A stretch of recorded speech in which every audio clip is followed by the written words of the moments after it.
ሰላም ጤና ይስጥልኝ ውድ የነጋሽ ሚዲያ ቤተሰቦቻችን እንደምን አላችሁ? ዛሬ ድንገት በበዓል ዋዜማ ባስቸኳይ የገባንበት ወቅት ነው። ምክንያት ስለተፈጠረ ነው።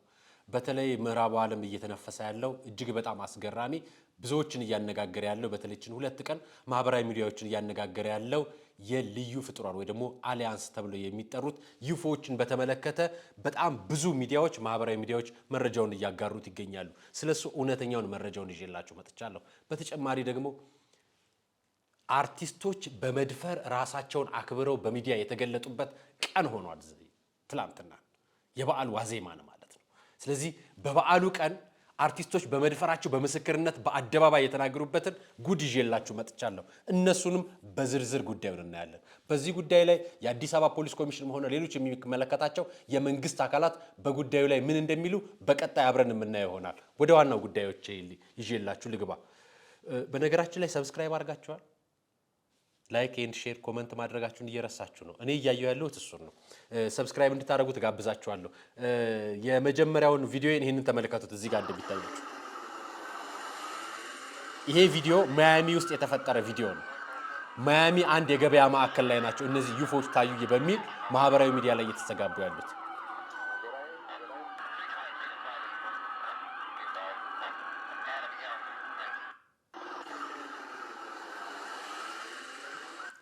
እነዚህ ልዩ ፍጡራንን በተመለከተ ማህበራዊ ሚዲያውን በሙሉ እየተጋራ ይገኛል። ማህበራዊ ሚዲያዎች መካከል እጅግ በጣም ብዙዎቹ ኢንተርናሽናል የሚዲያ መረጃዎች መካከል እነ ስታር ታይምስ፣ እነ ኤንቢሲ ኒውስ፣ ወይን፣ ሃንድሰም፣ ቲኤምዜድ እንዳለ ምዕራባውያን ሚዲያዎች በሙሉ እዚህ ላይ ናቸው።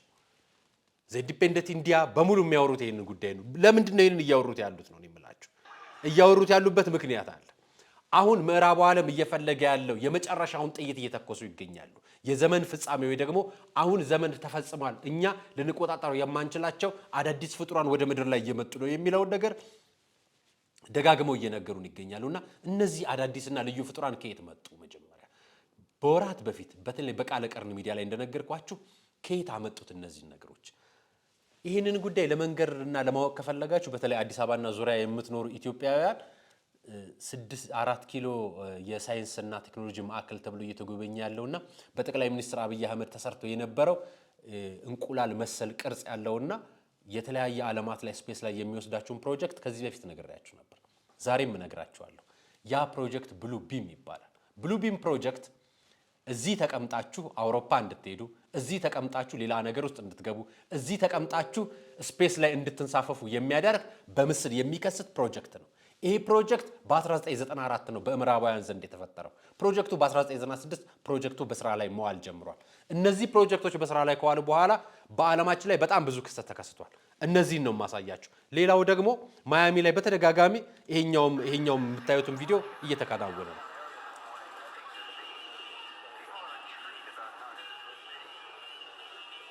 አያችሁት? የሚበር ፍጥረት ነው።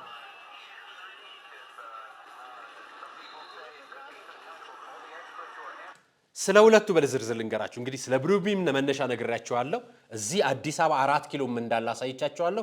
ከዚህ በፊት ምዕራባውያን ምን እየሰሩ እንደሆነ ነግሬያችሁ አውቃለሁ። ዩፎ ተብለው የሚገለጹት ደግሞ ምዕራባውያን የሚተኩሱት የዘመን ፍጻሜ የመጨረሻው ጥይታቸው ነው።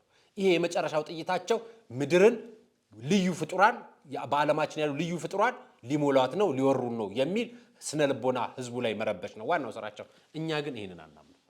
እኛ የምናምነው እውነት ነው። የምናምነው እውነት ክርስቶስ ነው። ክርስቶስ እግዚአብሔር ነው ለኛ። እግዚአብሔር ደግሞ ምን እንደሚሰሩ እየገለጠ እያሳየን ነው። ካሳየን ስራዎች መካከል እኔ ወስዳችኋለሁ። ከወራቶች በፊት ይህን ቪዲዮ ተከታተሉት። If there are super intelligent aliens out there, they're probably already observing us. That would seem quite likely, and we just are not smart enough to realize it. ኤለን መስክ ነው ይሄንን ያለን። ይሄንን ከ4 ወራት በፊት ነው የነገረን። ኤለን መስክ ዓለም ላይ እየተዘዋወሩን ያሉት እነዚህ ዩፎዎች ወይ ደግሞ ሱፐር ናቹራል የሆኑ ፍጥሮች አሉ፣ እነሱ ሊቆጣጠሩን ዓለማችን ላይ እየተሽከረከሩ ነው ብሎ ነግሮናል። ታዲያ እየተሽከረከሩ ያሉት ፍጥሮች ናቸው አሁን እየነገረን ያለው? ካልመሰላችሁ ይሄንን ካልመሰላችሁ ገብታችሁ ቪዲዮን ተከታተሉት እናንተ ራሳችሁ። በተጨማሪም ደግሞ ከዚህ በፊት ሰዎች ከሰው መጋባት ትተው ከሮቦት እንዲጋቡ እንዴት ፕሮጀክቱን ሰርቶ እንደነደፈ አሳይተናቸዋል። በተለይ በጣም አሳፋሪ ከሆኑ ሚስት ሆኖ ሊፈጠሩ ከታሰቡት ፕሮጀክቶቹ መካከል እየመራ ያለው ይሄ ሰውዬ። ሌላኛው ደግሞ ቺፕሴት እንዴት በአእምሮ ላይ ሊቀበር እንደሚሰራ ያለው ሰውዬ ተጨማሪኛው ሰውዬ። አሁን ደግሞ በዚህ በማያሚ ላይ 2024 መምጫ ላይ ገበያ ማዕከሉ ማያሚ ገበያ ማዕከል ላይ ይሄ ተፈጠረ ሲሉ አውርተውልናል። ዜናውን ከየት አመጡት? ለምን መጣ? እነዚህ ሚዲያ ዘገባዎች በሙሉ ዜናውን ዘግበውታል። ዜናውን ሲዘግቡት ታዲያ ምን እውነት ነበር ነው ዋናው የቤት ስራ። ዜናውን ሲዘግቡት በሙሉ 50 ያህል የገበያ ማዕከል ውስጥ ገብተው ረብሻ የፈጠሩ ወጣቶች ነበሩ ዱላ ይዘው። ስለዚህ እነዛ ማዕከላት ውስጥ ከደርዘኖች በላይ ከ2 እና ከ3 ደርዘን በላይ የመኪና የትራፊክ የፖሊስ መኪናዎች በአካባቢው ወረራ ፈጽመው ነበር። ወረራ ማለት ከበባ ፈጽመው ነበር። ምን ለማድረግ? ያንን ሰላም ለማስፈን ሲሉ ገበያ ማዕከል ውስጥ የተፈጠረውን የዱላና የጸብ ረብሻ ከ50 በላይ ያህል ወጣቶች ረብሻ የፈጠሩበትን ግርግር ለማንሳት ሲሉ ይህንን በሰላም ፈተውት ነበር። ፎቶውን ተመልከቱት እናንተ። እነዚህ ግርግሩና ረብሻውን ፈርተው ይሩጡ እንጂ ምንም የተፈጠረ ነገር አልነበረም። በቦታው ላይ ግን ምስል ክሰታ ነበር። ፖሊስ ማዕከሉም በቀጥታ ተጠይቆ በቦታው ላይ ጥላ ነው ምስል ክሰታ ነው እንጂ ምንም በአካል የታየ ነገር የለም ይላሉ። አይታችሁት ከሆነ ቪዲዮም ላይ እነሱ የሚንቀሳቀሱባቸው ምንም አይነት ተግባር አያሳዩአችሁም። ላሳያችሁ የእነሱን ተግባራት። ምንም አይነት ፖሊሶቹ እንቅስቃሴ አያደርጉም፣ አልደነገጡም። እንግዲህ ከመጡባቸው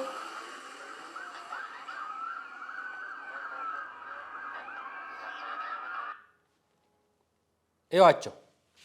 የሚንቀሳቀስ የሚደነግጥ ዞር ብሎ የሚያይ ሰው አለ?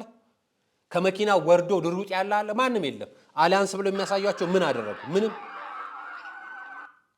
ይሄን የምታያቸው ምስሎች አይተው ምንም ያደረጉት ነገር የለም። እነሱ ገበያ ውስጥ የረበሹትን ወጣቶች ለማንሳት ነው። ይሄ ፕሮጀክት 4 ኪሎ እንዳለና ከዚህ በፊትም እንዳያችሁት ሌላ ቪዲዮ ላሳያችሁ። በተጨማሪ በነገራችን ላይ ስራዎች በማስረጃ ሲመጡ ነው ትክክል የሚሆኑት። ያለ ማስረጃ እውነት የለም። ስለዚህ ማስረጃዎቹን ነው የማሳያችሁ። ይሄን ቪዲዮ ተከታተሉት። ይሄ አሳ ነባሪ ባህር ውስጥ ያለ አይመስልም? ይሄን አሳ ነባሪ አይደለም እዚህ አዲስ አበባ ላይ ያያችሁት? እዚህ የምታዩትን ስፔስ አይደለም ወደ ናሳ መጠቅን ብላችሁ የተናገራችሁት? እዚህ የጎበኛችሁ ሰዎች የላችሁ? ይሄ 4 ኪሎ አደባባይ ያለ 4 ኪሎ እንቁላል መሰል ቅርጽ ያለው የተሰራው የሳይንስና ቴክኖሎጂ ማዕከል ውስጥ ይሄ የለም? ይሄ ፕሮጀክት ነው ማያሚ ውስጥ የተከናወነው። ይሄን ፕሮጀክት ነው አሁን ዩፎ መጣ ብለው ማህበራዊ ሚዲያዎች በሙሉ እያራገቡ የሚገኙት። መረጃው ሐሰት ነው። ምድራችን ላይ ልዩ የሆኑ ፍጥሯን የሉም። ልዩ የሆኑ ፍጥሯን እንዲፈጠሩ ግን እየሰሩና እየለፉ ይገኛሉ። እነዚህ የሚፈልጉት ስፔሻል ፎርስ ወይ ደግሞ ስፔሻል ሰዎችን ለመፍጠር ከሚያደርጉት የራሳቸው ተልዕኮ አንጻር ነው። ተመልከቷቸው። እነዚህ አሳ ነባሪዎች በአየር ላይ ይበራሉ። ይሄ ህዝብ መሃል የሚከናወን ነው። እያዋቸው ህዝቦቹን እንደምትመለከቷቸው እያያቸው። እነዚህ በሙሉ ሰዎች እየተንቀሳቀሱ ያሉት ግጥም ያለ ሰፊ አዳራሽ ነው። ይሄ አዳራሽ እዚሁ 4 ኪሎ ላይ ያለላቸው። ይህንን ነው እንግዲህ ምዕራባውያኖቹ ተመልሰው እዛ ተፈጠረ የሚሉት። ይሄ ፍጹም ሐሰት የሆነ መረጃ ነው። ለሁላችሁም ይሄ መረጃ እንድታጋሩት ፈልጌ ነው በአስቸኳይ እየገባሁላችሁ። ሌላኛው ማስረጃ እንዲሆናችሁ ስለ ዩፎ ፈጠራ ይሄን ቪዲዮ ተከታተሉት፣ ሙሉን አድምጡት። I met him in 74. They were the enemy, the identified enemy. We were told that they had killer satellites. We were told that they were coming to get us and control us, the dirty commies, that whole story. First, the Russians were the enemy against whom we're going to build space-based weapons.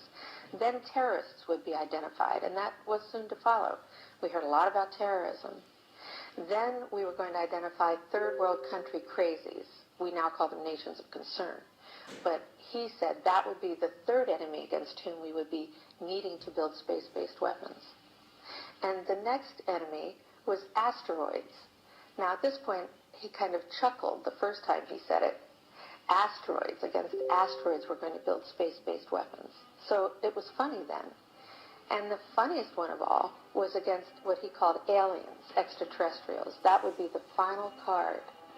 And over and over and over during the 4 years that I knew him.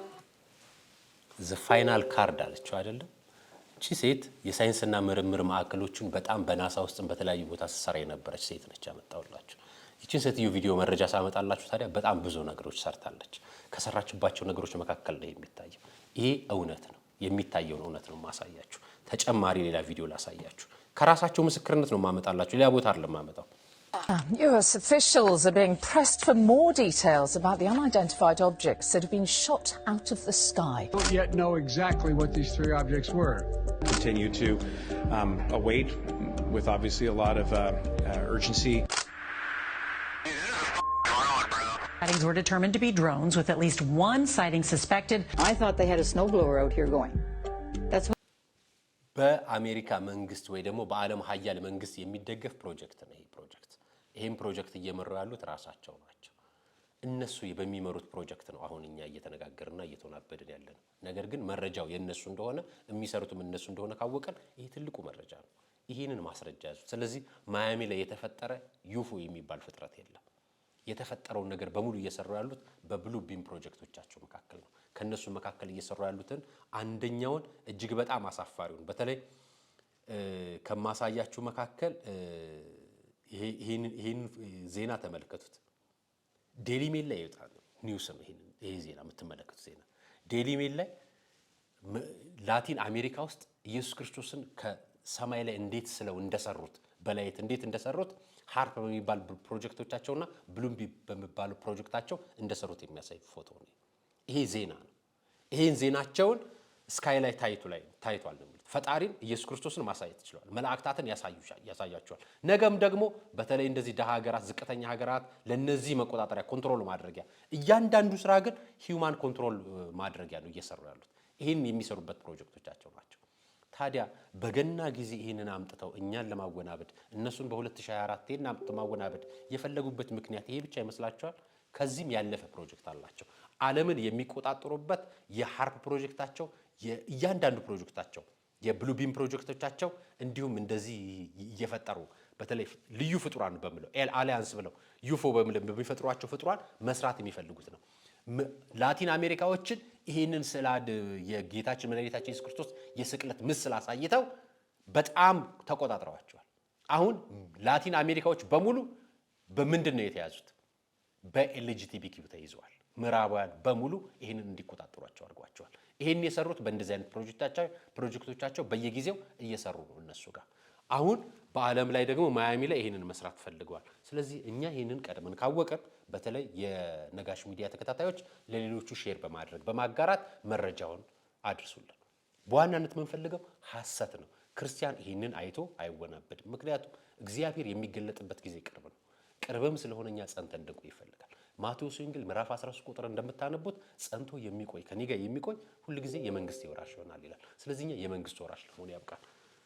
ይሄንን ነው የምላችሁ በዚህ ላይ። ምክንያቱም እነሱ የሚያሹት ብዙ ስለሆነ ውሸታቸው ከዚህ በላይ ባለላችሁና እናንተ የገባችሁ ብታነቧቸው። የማያሚም የፖሊስ ዲፓርትመንት ኃላፊም መረጃው ሐሰት ነው ሲል ገልጿል። መረጃው ሐሰት የሆነበት ግን ከነ ማስረጃው አይደለም የሚገልጹላችሁ። ቪዲዮ ምስል አቀርበውላችኋል። ያንን ምስል ግን ያየው ፖሊስ የለም። ቀና ብሎ የሚያየው ፖሊስ በሌለበት ቪዲዮ እኛ ግን እየተደናበርን ነው። እንድታወጡት ፈልጌ ነው እኔን ነገርኳችሁ። ወደ ሌላኛው የኛ ሀገር ጉድ ልውሰዳችሁ። ይሄንን የተምብኔን ላሳያችሁ። ዩቲዩብ ላይ የምንጠቀማቸው የተምብኔን ፎቶ አይነቶች ናቸው እነዚህ ተምብኔኖች። ያው ዩቲዩብ ላይ ስናወጣ ቪዲዮዎች ርዕስ እንዲገኑ ማንነት እንዲገኑ የሆነ ነገር ገነን ብለው ርዕሶቹ ከሌላው ካች ወይ ደግሞ ሳባይ አድርገን እንድንጠቀም እናደርጋለን። ይሄን የምናደርገው ኖርማሊ የገበያ ፍለጋ ወይ ከገበያ ጋር ለመወዳደር ነው። ነገር ግን ሴት ደፍሬ አውቃለሁ የሚል ተምብኔን ተለጥፎ በህዝብ በሚያዩ የቴሌቪዥን ጣቢያ ህፃናት እስከ ሽማግሌ የሚያዩት የቴሌቪዥን ጣቢያ ላይ ይሄንን መከታተል እጅግ በጣም አሳፋሪ ነው። እኔ እነዚህን እዚህ ላይ ያሉትን ተምብኔን ፎቶ ላይ የምትመለከቷቸው አርቲስቶች በሙሉ ወቅሳለሁ። መድፈር ለነሱ ወንጀል አይደለም። ምን ችግር አለው? ምን ጣጣ አለው ነው ያለው። መድፈር ምን ችግር አለው? እኔ እንደውም ቃል በቃል አንብብላችሁ ቪዲዮውን ከመስማታችን በፊት ነው የምነግራችሁና እጅግ በጣም አሳፍሮኝ ነው። ሰው እንዴት እንዲህ ይላል? ይሄ እኮ የመጨረሻ ንግግሮቻችን ናቸው። ፍልፍሉ ነው የሚናገር ይሄን ንግግር። ይቅርታ ሴት ደፍሬ ያውቃለሁ ሲል ጃሉድ የሚባል ዘፋኝ አለ። እንግዲህ እሱ ነው የሚናገረው። ምን ይቅርታ ነው? ፈጣሪውንስ የሚዳፈር አለ አይደል እንዴ? ምን ችግር አለ ይለዋል። ምን ጣጣ አለው? ምን ችግር አለው በሚል ስሜት ጃሉድ እናትን የሚደፍር ሰው እንዲህ ብሎ ቢነግርህ ትሰማለህ? አንተ እናት ብትደፍር እንዲህ ትላለህ? ሴቶቻችን ክብር የላቸውም ያለው ማን ነው? እኛ ሀገር እኮ ሴቶቻችን ንጉስ ናቸው፣ ነገስታት ነበሩ፣ ክብር አላቸው። እግዚአብሔርም ሲፈጥራቸው ከጎናችን እንጂ ከግራችን አይደለም የፈጠራቸው። የሚከበሩ ናቸው ሴቶች። እንዲህ አዋርደህ አቃል ለምትናገርበት አይደለም። ይሄ ቴሌቪዥን ጣቢያን በግድ ሊከሰስ ይገባል። ይሄን መንግስት ሊጠይቀው ይገባል። ይሄ ትክክል አይደለም በቃ። ምክንያቱም መላው ከህፃናት ጀምሮ ትልልቅ ሰዎች የሚያዩት ነው። እያንዳንዱ ህፃናት መድፈር መብት እንደሆነ እንዲያውቅ አድርጎ የሚያስተላልፍ መልእክት ያለው ነው ይሄ ፕሮግራም። እንዴት እንደዚህ አይነት ፕሮግራም ይተላለፋል? ደፈራት ጥላሁን ኮሜዲያን ጥላሁን ደፈራት መሬት አስተኝቶ ያንፈራፈራት እኛስ ከምናውቀው ከጥንት ጀምሮ ሁሉም ሰው ያገባው አስገድዶ ደፍሮ በሚል እናቴ አባቴን እንዴት እንደደፈራት በጉልበት ወስዶ ብሎ የተናገረበት ነው ይሄ ፕሮግራም። ትንሽ እስኪ ቪዲዮን ተመልከቱት እናንተ። ፍልፍሉ ታሪክ ንገረን። ያው ይቅርታን ብል በዚሁ አጋጣሚ ደስ ይለኛል። ሴት ደፍሬ ያውቃል። ታዲያ ምን ይቅርታ?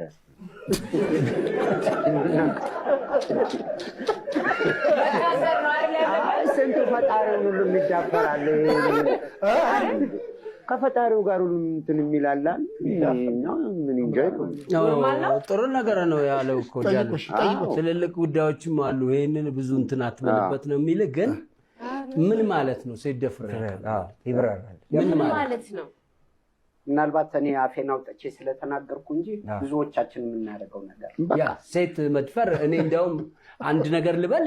አንድ ፕሮግራም የሆነ ማስታወቂያ ስራልን አሉ። በምን ባስገድደው መድፈር እንዴት አይነት ስላቸው በፊት ሊስትሮ አይ በኪዊ ቀለም ሲቀር አሳምሮ እኛ እንደምናገበት ጀምሮ አልመጣጣሉም ኪዊና ሊስትሮ እሱን ነገር አለ። እነ ሰራዊት ፍቅሬ ምናምን ነበሩ ተሰብስበው ሲመጡ ብለው እምቢ አለኝ። ከዛ በኋላ ግን በደንብ ሳስበው እናቴን ጠይቂያት ነበር። ድሮ አባቴን ታውቂው ነበር እንዴት ነው ስላት አይ እኔ እኮ እንደዚህ ጠልፎ ወስዶኝ እያለቀስኩ እምቢ ብዬ በስንት መከራ ነው በኋላ ፍቅር ያዘኝ። ግን ድፍረት ማለት ይሄ ነው። ደፈራት ለን ስለዚህ ዘፈኑ ምን አድርኩት?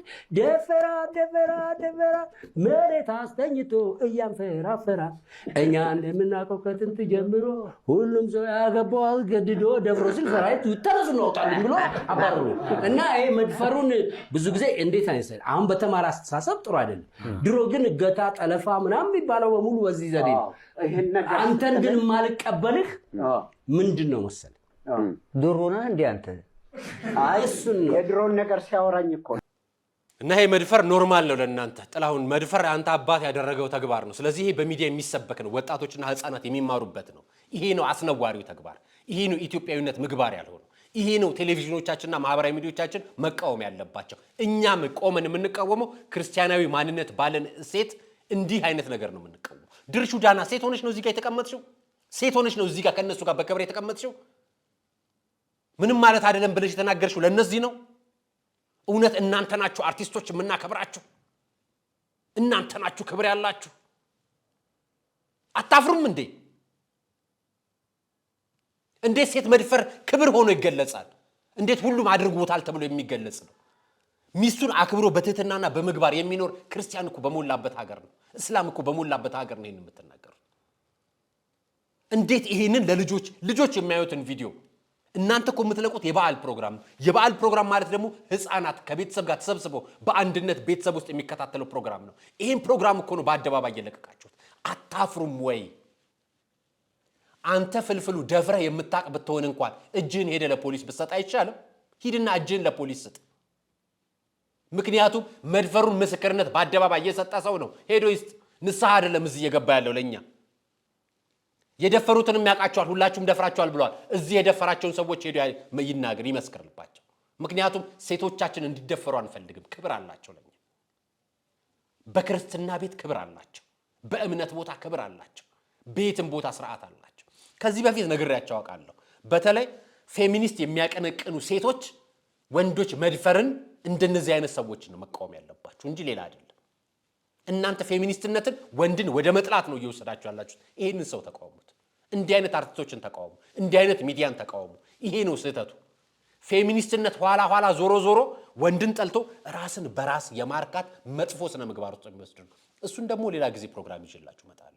በተለይ ዶክተር ነን እያላችሁ ፊት ለፊት እየተናገራችሁ ያሉ ሰሞኑን ማህበራዊ ሚዲያ ላይ እያነጋገራችሁ ያላችሁ እኔ ጥላሁንም ይሄን ፕሮግራም አባይ ሚዲያንም ጭምር ማለት ነው አሳፋሪውን ተግባር እናንተ ወቀሱት።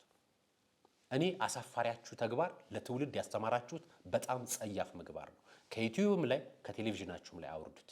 እናንተ ለዩቲዩብ ብላችሁ ቢሆን እንኳን እዚህ መሃል ሚዲያ ላይ መሃል ሀገር ላይ በቴሌቪዥን ያስተላልፋችሁት መላው ኢትዮጵያውያን አይተዋችኋል። ዲሽ ያለው ኢትዮጵያውያን አይታችኋል በተዘዋዋሪ መንገድ። ስለዚህ ይሄ ነውር ነው። በበዓል ይሄን ስለሰማሁ አፍረባችኋለሁ። እስካሁን ከናንተ ፊት ጋር ከናንተ አጠገብ ብቆም አላፍርም ነበር። አሁን ግን በእናንተ አጠገብ መቆም አፍራለሁ። ራሳችሁን አዋርዳችሁ ሀገራችሁን አታዋርዱ። ክብረ ቢስ አትሆኑ። ለነበረን ቆይታ አመሰግናለሁ። ውድ የሚዲያ ተከታታዮቻችን ሰብስክራይብ፣ ላይክ ኤንድ ሼር እያደረጋችሁ መሆኑን አልዘነጋሁትም፣ ግን እየተከታተላችሁ መሆኑን ለማወቅም እስኪ ሼር ያደረጋችሁትንም በውስጥ መስመር ላኩልን። በተጨማሪም አስተያየትና ጥያቄ ካላችሁ እስኪ ወደ ኮመንቱ ስር ገባ በሉና ጥያቄያችሁንም አስተያየታችሁንም ጻፉልን። በተጨማሪ ምን ፈልጋችሁ ዋና ነገሮች ቪዲዮዎች ከስር በመታያችሁ ስልክ ቁጥሮች እያላካችሁልን ነው። በሱ መልእክት እኛም ቶሎ እያደረግን ወደ እናንተ እናቀርባለን። ገና እንዴት ነበር? ቤተሰብስ እንዴት ነበር? በተለይ አባይ ሚዲያን ያልተከታተላችሁ ተከታትላችሁም የታዘባችሁ ሰዎች ምላሻችሁን እንፈልጋለን። ለኢትዮጵያውያን ይሄ መተላለፍ ስላልነበረበት እጅግ አሳፋሪ ነው። ማያሚ ላይ የተከሰተው ነገር በሙሉ እኛን እዚህ ፕሮጀክቱ አዲስ አበባ መጥቶ ስራ እንዲጀምር እየተጠባበቀ ይገኛል። ሰዎች እየጎበኛችሁት የነበራችሁ ሰዎች አይታችሁታል። ስለዚህ ይሄን ፕሮጀክት እንዴት አድርገው አሊያን ማያሚ ላይ እንዳመጣችሁት አይታችሁታል። አሁን ደግሞ በቴሌቪዥን ደግሞ ሴት መድፈር ነውር ያልሆነበትና ነውረኝነት የኢትዮጵያዊ ባህል ለማድረግ ጥረት የሚያደርጉ አርቲስቶችን በአደባባይ ያየንበት ነው። አሳፋሪነታቸውን እኛም አፍረንባቸዋል። መንግስት ይጠይቃችሁ በማለት ፕሮግራማችን በዚህ እንዘጋለን። ለነበረን ቆይታ አመሰግናለሁ። የገና በዓልም እስከ ጥምቀት በዓል ድረስ የበዓል ወቅት ነውና እንኳን አደረሳችሁ፣ እንኳን አደረሰን። በዓሉ የሰላም የፍቅር የጤና ያድርግላችሁ። ለነበረን ቆይታ አመሰግናለሁ። አርአያ መካሻ ነኝ። ሰላም